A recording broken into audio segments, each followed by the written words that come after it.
나는 부활이요 생명이니 나를 믿는 자는 죽어도 살겠고 무릇 살아서 나를 믿는 자는 영원히 죽지 아니하리니. 요한복음 11장 25절에서 26절 말씀. 사망 권세를 이기시고 무덤에서 부활하시며 생사복을 주관하신 하나님 아버지, 거룩하고 복된 질 우리에게 발걸음을 주님 전으로 인도하여 주심에 감사드리옵나이다. 이 시간 신령과 진정으로 온 마음을 다해 예배드리오니 영광 받아 주시옵고 저희에겐 한없는 은혜와 성령 충만케 하옵소서. 사월 한 달 동안도 기쁨과 슬픔, 웃음, 평안한 순간도 있고 세상 속에 지쳐 흔들릴 때마다 우리를 붙들어 주시며 눈물 가운데에도 소망을 주셨음을 감사드리옵나이다. 그런데도 저희들은 어리석어서 세상 속에 물들어 어둠 속에 헤매일 때도 많았으며 아직과 고집으로 살았음을 고백합니다. 우리의 죄를 씻어주시고 정결케 하여 주시어서 죄악된 습관들을 끊어버릴 수 있는 시간이 되게 하시옵고 진리의 빛으로 인도하여 주시옵소서. 대한민국을 긍휼히 여기사 탄핵 문제와 힘들고 흔들리는 이 나라를 유정자들에게 지혜와 바른 마음을 주셔서 올바른 길로 해결되게 하옵소서. 나라를 위하여 온 국민이 중보기도 할 때에 경제가 살아나고 안전화되며 번영과 평화 속에 주님의 은혜와 사랑이 넘치는 소망 가운데 살아가게 하옵소서. 다가오는 5월은 가정의 달입니다.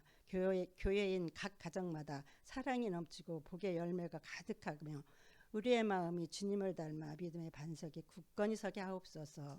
예일교회를 이적과 기적으로 세우시고 재중에 헤매이는 영혼들을 참 생명의 길로 인도하는 구원의 등대가 되어 열정적으로 복음 전파할 때에 예일교회 빈자리를 흔들어 넘치게 채워 주시옵소서. 주님의 섭리하에 사랑의 꽃이 피어나 불타오르는 성령, 예수님의 향기가 넘치는 예일교회 공동체가 되게 하옵소서. 아멘. 단위에 세우신 사장 목사님 영육간에 강건케 하시옵고 계획하신 모든 일정 백배로 결실 맺게 하시오며 목자에게 하늘의 영역의 갑들로 부어주시사 대언하실 때 시험든 자 회복되고 병든 자 치료 강선을 발하여 주시오며 근심 걱정 있는 자 평온케 하시어 기적이 나타나는 귀한 시간 되게 하옵소서. 아멘. 듣는 자에게 주님의 은총을 베풀어 주시고 말씀이 마음 깊이 스며들어 성령이 뜨거워져 거듭나게 하옵소서. 아멘. 믿음이 충만한 마음으로 구석구석 헌신 봉사하는 손길들을 기억하여 주시사 저희들의 수고로 하나님의 나라가 더욱 확장되며 더 많은 은혜와 성김이 넘치게 하옵소서. 그 가정 위에 풍성함으로 채워주시며 사랑과 화목이 넘치게 하옵소서. 부활의 첫 열매가 되시는 우리 구주 예수 그리스도 이름으로 기도드리옵나이다. 아멘.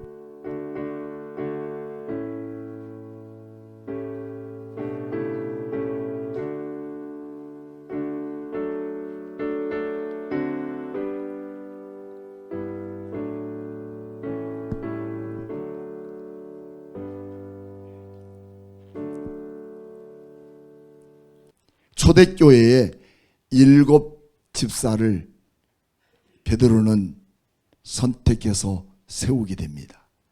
근데 그 7 집사 중에 오늘 첫 번째로 성경에 등장되는 그 이유가 있어요.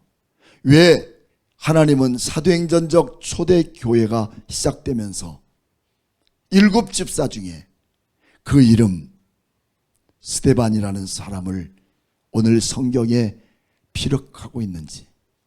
그래서 이 스데반은 한 절도 아니고 한 장도 아니고, 여러분 우리는 7장 전체 2장을 넘어갈 때까지 누구에 대한 성경의 기록이냐면 스데반이라는 사람의 내용을 담고 있는 그런 유명한 설교의 내용을 우리는 볼 수가 있습니다. 그래서 스데반이라는 사람은 어떤 사람인가? 성경을 찾아보면 스데반은 집사였지만 일반 똑같은 성도가 아니고 일반 똑같은 집사가 아니고, 여러분 사람이면 다 사람이겠어요? 특별한 집사의 모습을 성경에 드러내고 있는데 오늘 6장 3절에는 어떻게 표현하고 있느냐? 형제들아 너희 가운데 성령과 지혜가 충만하고, 또 5절에는 믿음과 성령이 충만하고, 오늘 8절에서는 스데반에게 어떤 사람이라고 표현하고 있느냐면 은혜와 권능이 충만했다 그럽니다. 여러분 은혜는 하늘에서 내려오는 거예요. 하늘에서 내려오는 거라면 권능은 누구에게서 나타나냐? 나 자신에게서 다른 사람에게 나타나는 게 권능입니다. 이런 모든 것들로 가득 충만한 스데반을 우리는 소개하고 있습니다. 이렇게 성경에 소개할 정도로 대단한 집사일수록 우리는 교만 떨어서도 안 되고 자만해서도 안 됩니다. 이렇게 하나님께서 세운 거룩한 직분을 가진 자들마다 꼭 기억해야 할 두 가지가 있는데, 그 첫째는 철저하게 무릎으로 사는 사람이 돼야 돼요. 겸손하게 하나님을 의지하고 주님을 바라보는 무릎꿇음의 삶이 주어지는 게 바로 이런 칭찬받는 사람의 모습입니다. 두 번째로는 오직 십자가만을 바라보는 겁니다. 십자가는 절대로 영광스러운 십자가 될 수가 없어요. 십자가는 고통입니다. 고난입니다. 어려움입니다. 고통입니다. 이런 고통을 감당할 수 있는 사람만이 면류관이고 또 그에게 은혜와 진리와 지혜와 또 권능이 충만한 사람이라고 우리는 인정받을 수 있는 그런 사람이 되는 거예요.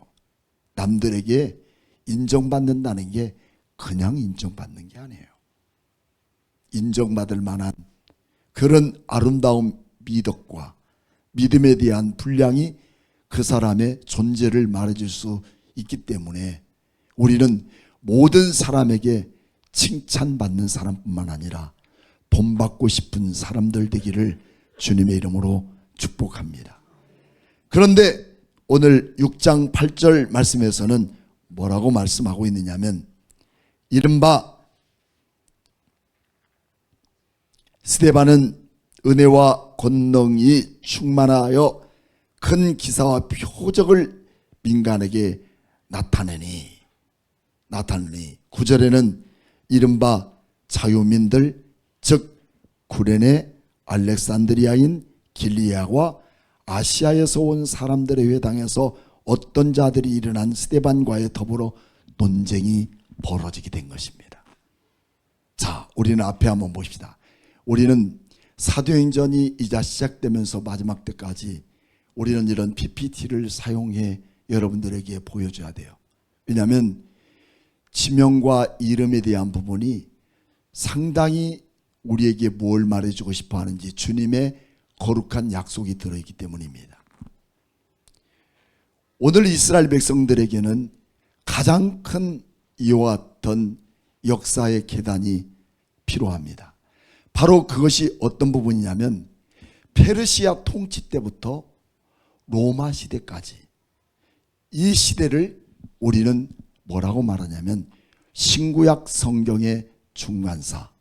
신구약 성경의 중간사는 다시 말하면 암흑기라고 하는 성경의 암흑기. 그거 한번 찍어. 그래서 이렇게 암흑기는 400년 동안 하나님의 백성들에게 하나님이 음성도 선지자들도 말씀도 보내지 않는 그런 시대가 신약 성경의 중간사라고 하는 그런 암흑기를 우리에게 보여줍니다. 왜 이처럼 역사의 무대에서 하나님은 400년 동안 하나님은 침묵하시고 그 백성들에게 선지자도 보내지 않으시고 말씀도 없는 긴 세월을 그들에게 이렇게 하나님은 침묵하셨는가? 그 백성들은 하나님을 말씀을 듣기 싫어했습니다. 예배를 싫어했습니다. 예배를 무시했습니다. 하나님의 종들을 무시했습니다.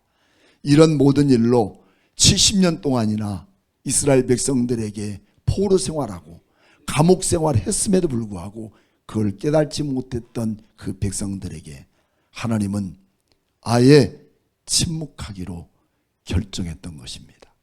여러분, 때때로 내가 예수 믿으면서 하나님의 뜻대로 살지 못하고 내 뜻대로 살아가다가 발목이 부러지고 손이 비틀어지고 또 각종 모든 질병이 생겨서 얻어맞는 일들이 간혹 있나요, 없나요? 없으세요? 그 행복하십니까? 여러분, 이런 때를 만날 때 우리는 더 큰 은혜예요. 그러나 아예 내가 주님 떠나서 내 멋대로 살고 내 방식대로 살고 아무렇지도 않더라. 여러분, 그렇게 살아도 아무렇지도 않아요, 여러분. 할렐루야. 이렇게 사는 사람에 대해서 우리 주님은 여전히 침묵하십니다. 내가 더 이상 너에 대해서 간섭하지 않겠다 하고서 침묵한 시대가 신구약 성경의 중간사라고 역사에서는 우리가 볼 수가 있어요. 그 중간사 속에는 이렇게 페르시아가 통치했고, 그 다음에 알렉산더 대왕이 나라를 다스렸고, 그 다음에 포텔레미 왕조 때 이스라엘 백성들이 반란을 일으켜서 잠시 우리는 독립하게 되지만 셀루쿠스 왕조를 통해서 다시 나라가 지배되고, 그리고 하스모니안 이 주의를 통해서 다시 나라가 점령당하고, 마지막은 이스라엘 나라는 로마의 통치 밑에서 100년이 넘는 시간 동안 나라 없는 인생으로 살아갑니다.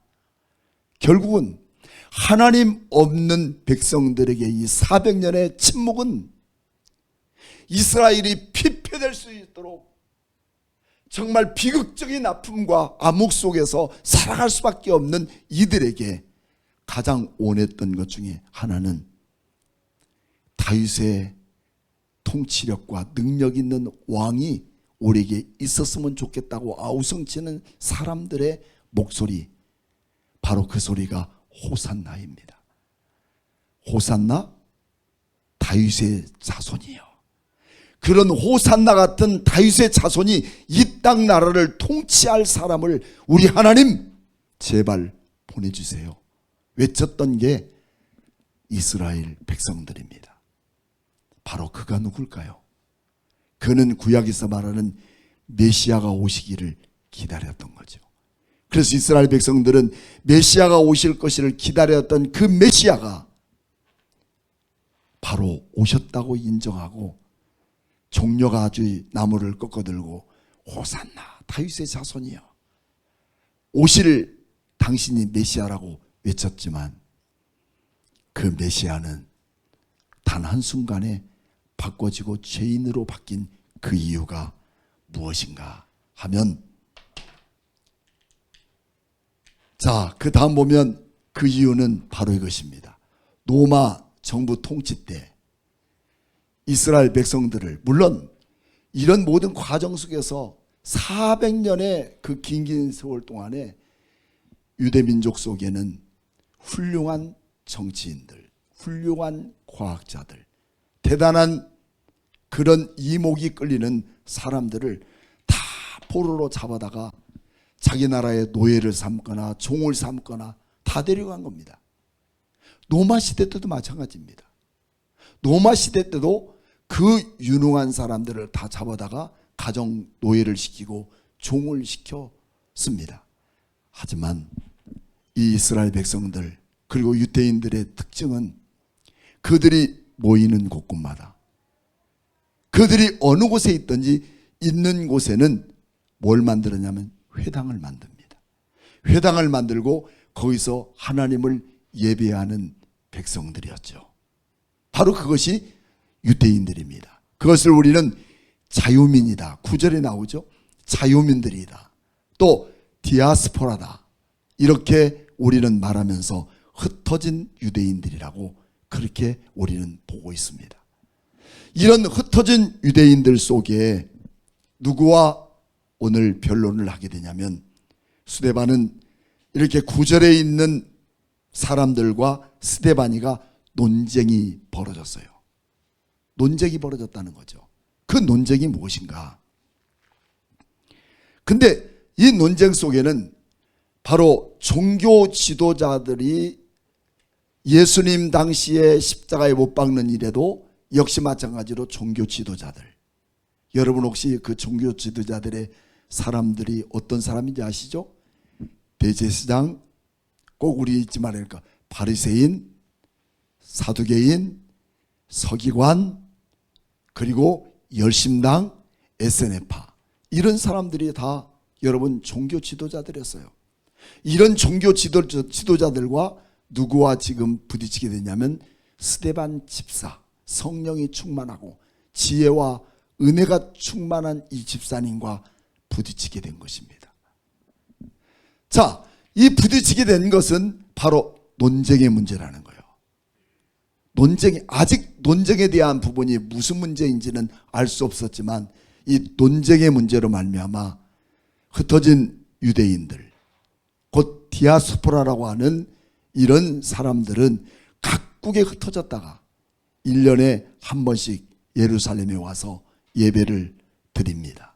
그런데 이런 사람들은 철저하게 하나님을 믿지만 율법을 중심으로 믿고 아직도 오실 메시아를 기다리고 있습니다. 그러나 여러분들은 오실 메시아를 기다립니까? 아니면 예수를 믿습니까?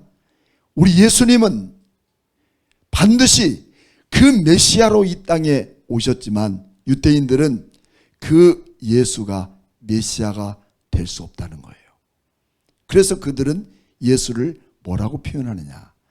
나사렛 예수라고 말합니다. 나사렛 촌동네에서 예수가 무슨 힘이 있겠느냐? 무슨 능력이 있겠느냐? 무슨 사람을 살릴 수 있겠느냐? 무슨 민족을 살리고 로마의 이런 행정정부에서 어떻게 우리를 구원할 것이냐?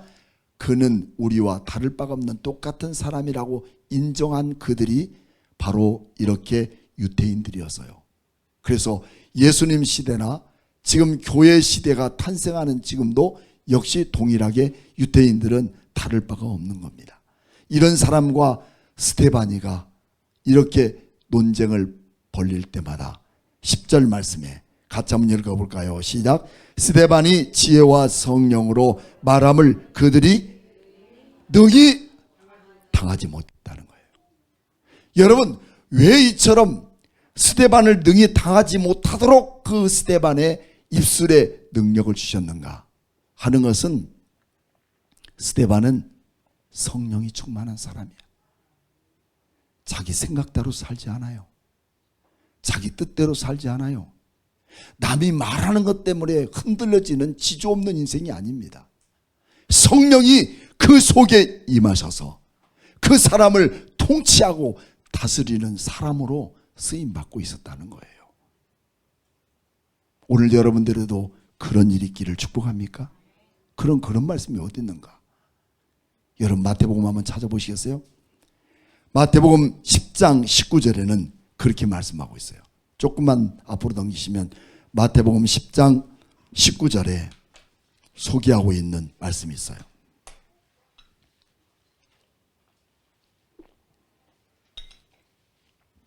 너희가 예수 믿고 믿음으로 살려고 할 때마다 세상의 많은 사람들을 나를 넘어지게 만들고 나를 자빠지게 만들도록 만들어버리는 훌륭한 인재들이 있을지라도 너희를 넘겨줄 때에 어떻게 또는 무엇을 말할까 염려하라고 그랬어요? 염려하지 말라. 그때에 너희에게 할 말을 주시리니 말하는 이는 너희가 아니라 너희 속에서 말씀하시는 이 곧 너희 아버지의 성령님이시니라. 할렐루야. 오늘 우리는 성령님의 능력으로 살아가는 거야. 내가 세상에 어떤 일을 할지라도 누구를 만날지라도 어떤 말을 할지라도 내가 할 수 있는 능력은 여러분 없어요. 우리는 연약한 존재일 뿐이에요. 한없이 보잘것없는 존재일 뿐입니다. 하지만 나를 나대게 하시는 분은 누구시냐?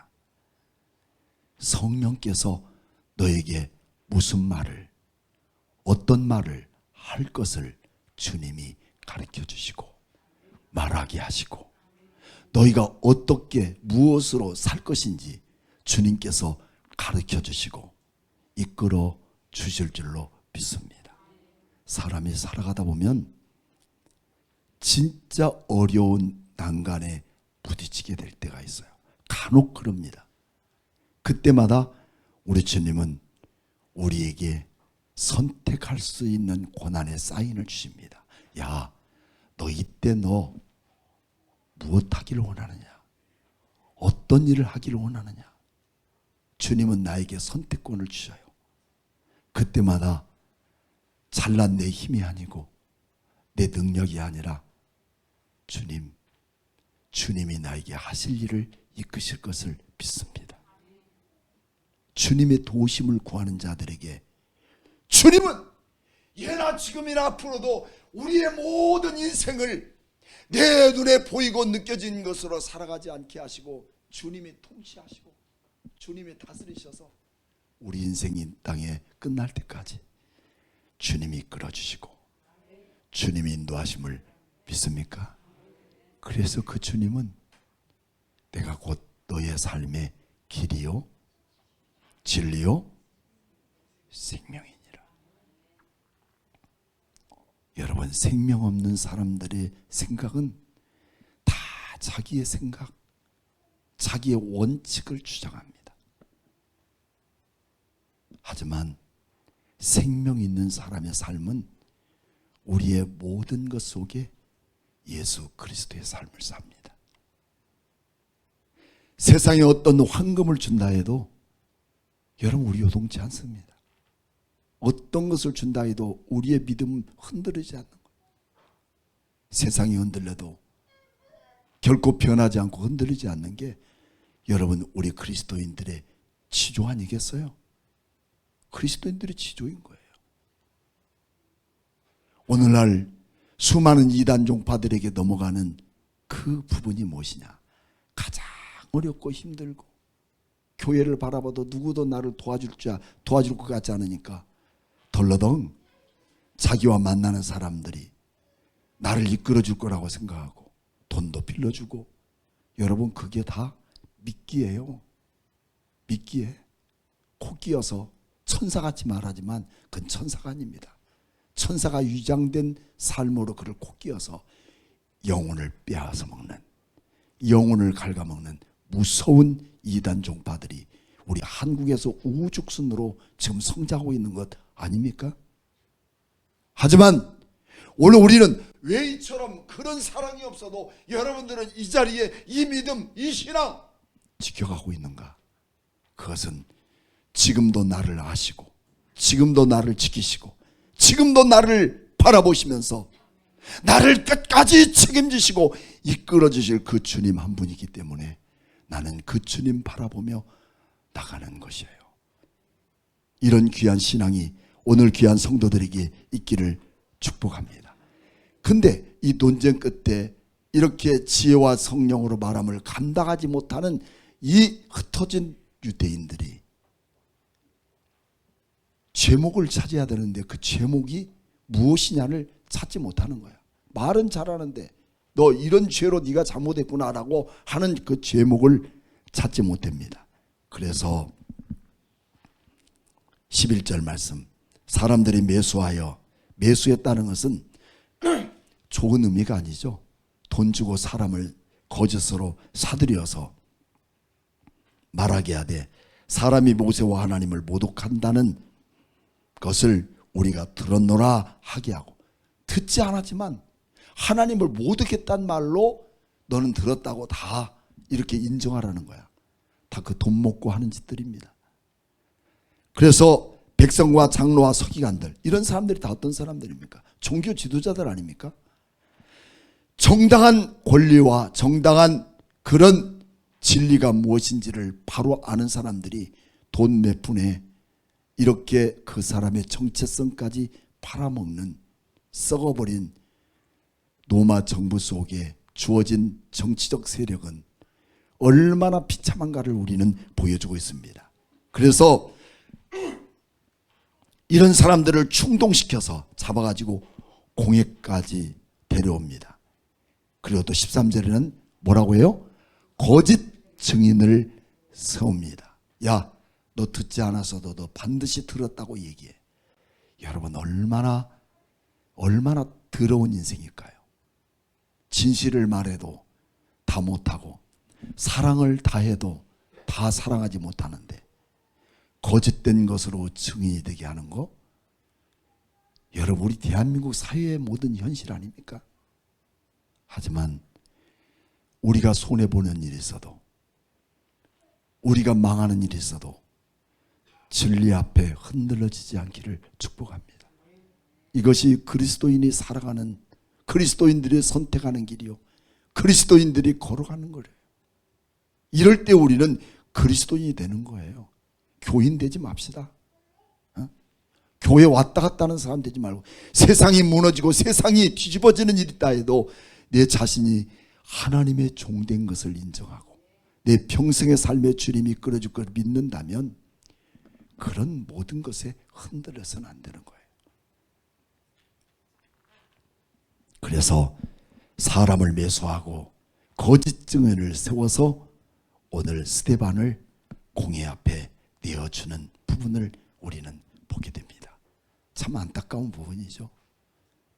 이 집사가 무슨 목사입니까? 집사가 사도입니까? 아닙니다. 그냥 집사일 뿐이에요. 여러분들의 명칭은 뭘까요? 집사잖아요.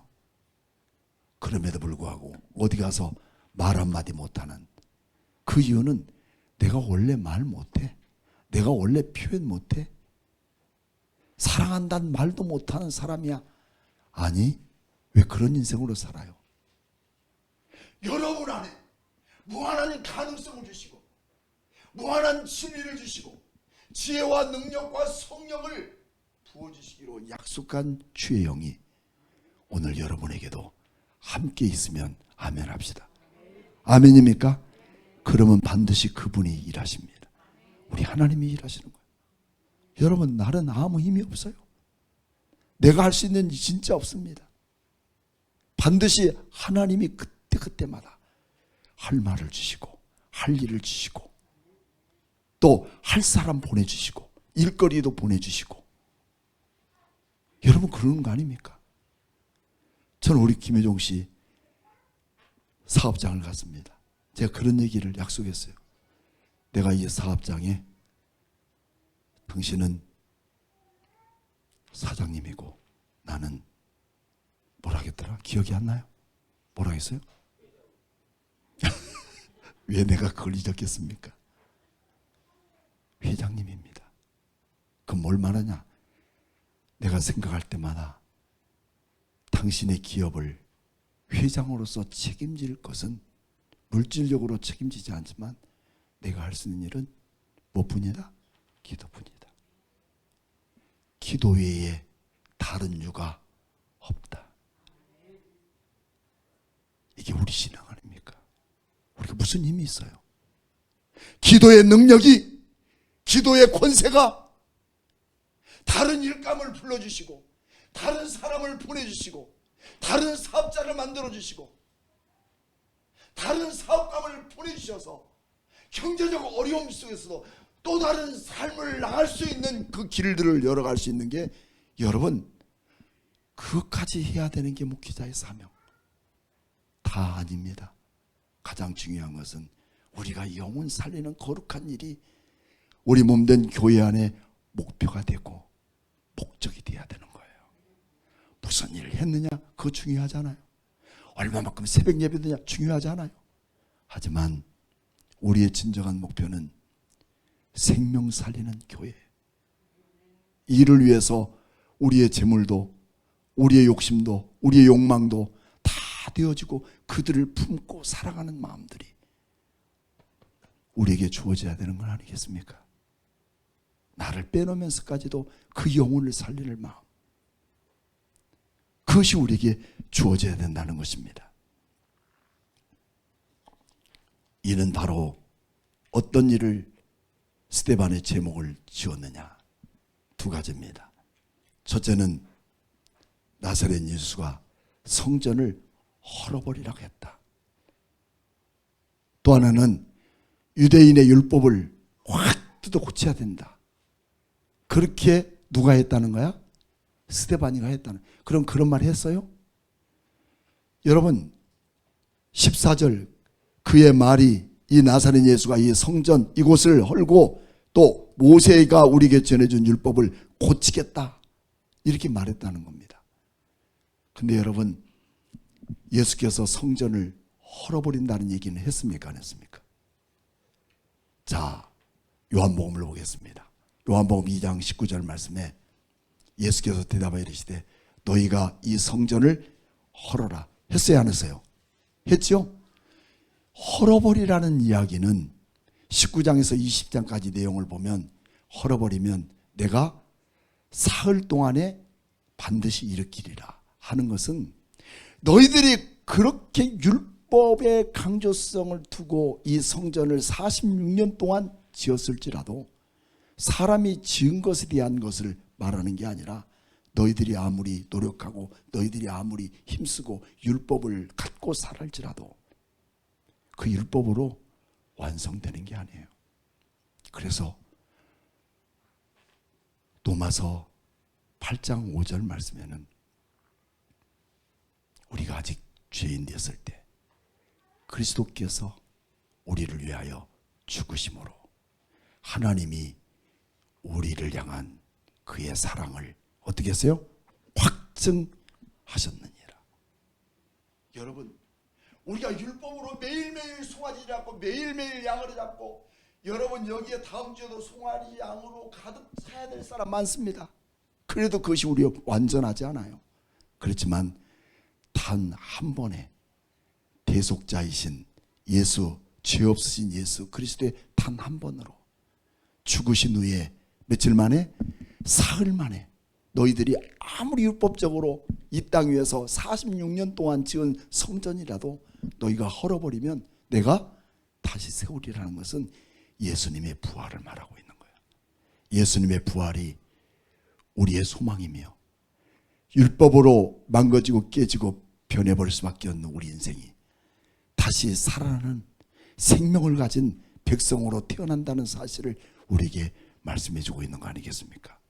그 얘기를 하고 있는데 그 사실마저도 알 수 없고 볼 수 없고 들을 수 없는 이 무지한 율법적인 디아스포라들, 유대인들은 예수님의 이 말씀을 깨닫지 못하고 있습니다. 여러분들은 예수님이 죽으실지라도 다시 3일 만에 살아나신 줄로 믿습니까? 여러분들의 죽음으로 끝난 것 아니라 우리도 다시 부활하신 예수님을 만날 수 있다는 것 확신하십니까? 그래서 우리는 장례식은 장례식이 아니라 김한란 박사님은 내가 죽을 때 절대 장성곡을 부르지 말라. 우리 다시 만날 때까지 하나님이 함께 계셔 훈계로서 인도하며 도와주시기를 바라네. 다시 만날 때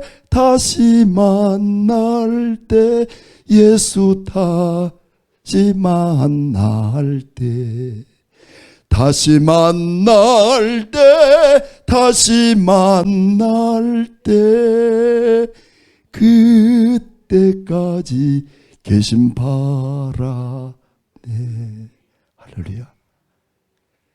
우리 슬퍼할 존재들이 아닙니다. 절망할 존재들이 아닙니다.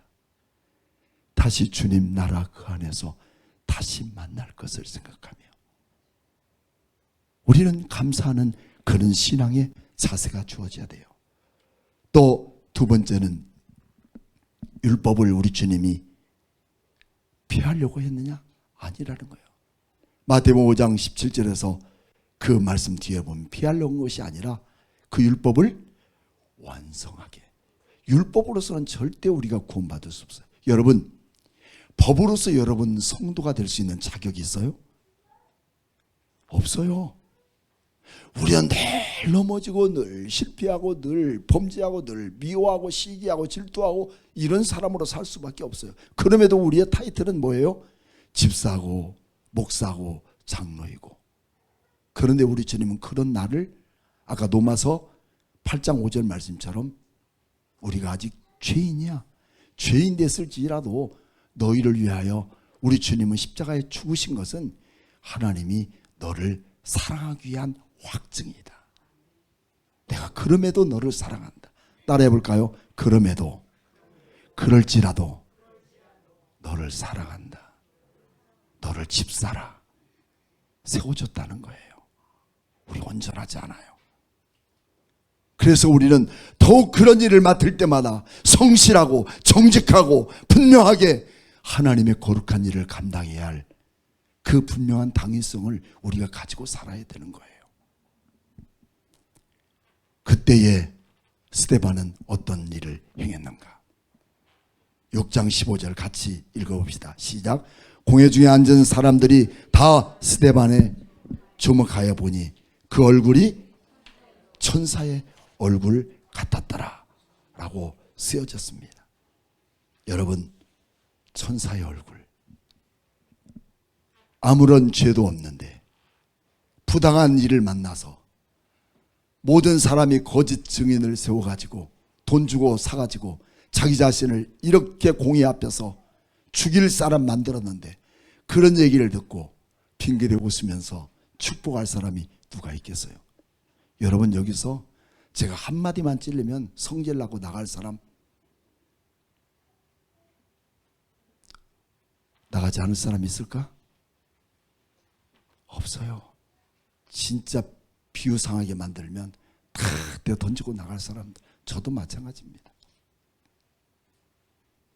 주의 성전에 손을 높이 들고 주님, 물질뿐만 아니라 우리 교회의 참된 생명을 위해 못다한 일을 이 종이 감당하겠습니다. 내가 하는 게 아니라 우리 남은 여러분과 함께 해야 되겠다는 마음을 갖고 힘쓰고 발버둥 칠 때마다 그때에 오늘 여러분이 계셔주기를 축복합니다. 아멘입니까? 내 힘으로 할 수 있는 게 아니에요. 다 각자의 여러분의 영향력을 통해서 누군가 못다한 일을 공의 앞에 붙들어서 이제 얼마 있지 않으면 돌로 맞아 죽는 그런 현장에서도 인상 한번 꾸기지 않고 자기 내색 한번 하지 않고 자기 힘들다 말 한번 하지 않고 억울하다는 말 한번 하지 않고, 여러분, 이것이 주의 종이 가는 길이고 우리 그리스도인이 가는 길 아닙니까? 왜요? 그 모든 것을 위에 계신 주님께서 우리를 지켜보고 있기 때문에. 보이는 게 다가 아닙니다. 여러분, 보이는 게 다 아니에요. 여러분의 삶에도 얼마나 힘들고 어려운지 누구도 알 수 없어요. 심지어는 가족도 알지 못해요. 심지어는 부부도 다 모릅니다. 저는 제가 아픈 고통은 절대 저는 가정에 가져가지 않습니다. 제 아내에게 말하지 않습니다. 아니, 목회자가 받을 고통을 왜 부인에게까지 같이 고통을 나눕니까?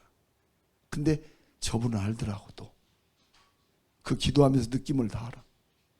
끝까지 나는 말 안 해도. 여러분, 그 고통을 우리만 하는 게 아니라 누가 하시느냐? 주님이 하셔요. 주님이 보셔요. 근데 그것이 끝으로 되는 게 아니라 우리의 인생의 끝장파는 그것으로 끝나는 게 아니에요. 링컨 대통령 어리게 말하면 나이 40세가 되면 그 사람의 얼굴에 책임을 져라. 내가 어떻게 그리스도인으로 살았는가 하는 것은 내 내막적인 것들을 겉으로 표현하는 게 어디냐면 얼굴인 거예요. 평상시에 내가 살아가고 내가 생각하는 게 어디로 드러나느냐? 얼굴에서 들어갑니다. 그리고 여러분, 7장 전체가 스데반의 설교입니다. 그 설교 중심은 예수 그리스도가 이 땅에 오시겠다는 약속을 너희는 왜 모르느냐?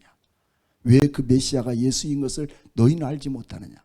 외치다가 공의 앞에 붙잡힌 스데반은 마지막에 여러분 55절 말씀을 봅시다. 스데반이 성령 충만하여 하늘을 우러러 주목하여 하나님의 영광 및 예수께서 하나님의 우편에 어땠어요? 앉아 계셨어요? 이런 담대한 마음으로 세상적 관점에서 사람을 보지 않고 위에 계신 하나님의 진리 앞에 흔들리지 않고 서 있는 그런 고든 믿음을 가졌던 스데반을 바라보시면서 하나님 우편에서 서 있는 것을 누가 보냐? 스데반이가 보는 겁니다. 56절에도 말하자 보라 하늘이 열리고 인자가 하나님 우편에 서신 것을 내가 본다. 그리고 그들이 큰 소리를 치면서 어떻게 했어요? 귀를 막고 일제히 달려들어서 성 밖으로 내치고 돌로 칠세 증인들이 옷을 벗겨 사울이라는 청년 발 앞에 두니라. 그리고 스데반은 돌에 맞아 이 땅을 떠나는 인생 죽음을 맞게 됩니다. 왜 하필이면 7 집사 중에 스데반이겠어요? 여러분은 수많은 자녀들 중에 왜 여러분이겠어요? 왜 여러분이겠어요? 왜 여러분을 여기에 두셨겠습니까? 왜 하필이면 많은 사람들 중에 왜 나의 남편을 하필이면 나에게 맡겼겠는가? 왜 나는 오수기의 남편이 되었겠는가? 그것을 감당할 만하니까 하는 거예요. 감당할 사람을 붙이신 거예요. 아멘입니까? 왜 나에게 이런 사람을 붙이셨는가 하는 것은 내가 감당할 수 있기 때문에. 그래서 지금 감당하고 있는 옆 사람을 여러분 얼마나 소중하게 여겨야 되는지. 할렐루야. 우리 김혜종 씨 감당할 만 사람을 지금 붙여주신 거예요. 축복하십니까? 정말 감당할 만한 거예요. 여러분 그냥 샌드백이야. 샌드백. 치면 얻어맞고 끌리면 끌려가고 감당하기 때문에 붙여준 거야. 여러분들도 마찬가지예요. 여러분들 우리에게 감당할 만하기 때문에 우리 교회에 붙여주신 줄로 믿습니다. 그렇기 때문에 주님은 한없이 그 스데반을 사랑하시고 7명 중에 하필이면 스데반을 이렇게 순교의 자리에 세워서 누구 앞에? 사울의 발 앞에.